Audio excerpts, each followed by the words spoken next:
Hi, my name is Jamie Penrose, and this is my journey with the Haven Unique Foundation Retreat. When I applied, I really didn't know what to expect, and when I applied, it was at a time in my life that I ran out of tools. I've always had tools to use. I went to counseling from a very young age, and when I hit 40, my tools weren't working anymore, and something broke inside me, and I suddenly couldn't function like I used to.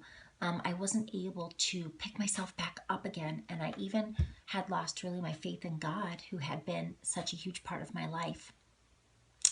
I remember convention last year as they started to talk about childhood sexual abuse. I got angry about it and left the auditorium because I didn't want to hear it, and I felt like they were pulling on our heartstrings on purpose. And I felt very much like it was an attack because I just couldn't see anything straight.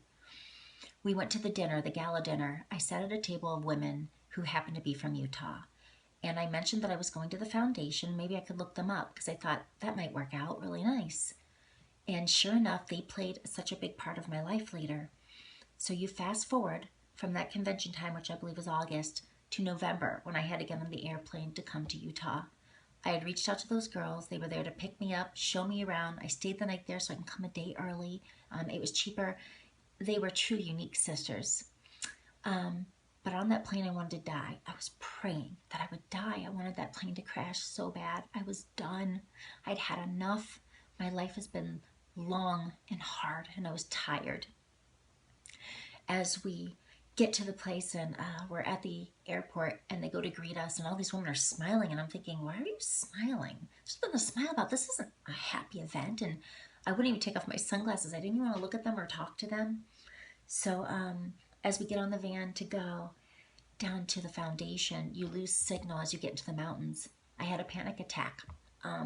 I'm crying uncontrollably. I'm embarrassed because I can't stop it. We arrive at the Haven. We open the door and they ask my name, and I can't even barely speak it. But I look over and there's a pile of the hand-tie blankets and journals. And they say, that's okay. Go pick a blanket. These were made for you. And a journal.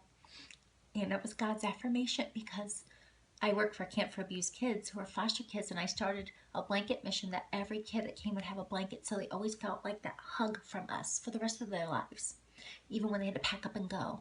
And there it was for me. It was my turn. As the days went on, I wasn't so kind. I was pretty angry, and I just felt very protective of myself. But towards the end, I learned these tools that taught me how to respond to situations with control over the response instead of what I was doing naturally and instinctively. When I came home, my husband said, I've seen my wife again. I thought I would never see you again. And I knew what he was talking about because I felt my spirit lift. I felt everything, like my whole life. I had been held down by this and it was gone. My business took off. I am a unique presenter. Before then, I couldn't get past pink for to save my life. But it took off and now I'm green status. And what everybody kept saying is, your smile matches your eyes now. You could see the joy radiating from you. I now have the tools forever to use because now I understand why I do what I do or did what I did.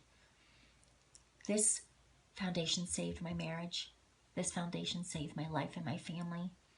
It is the most amazing experience.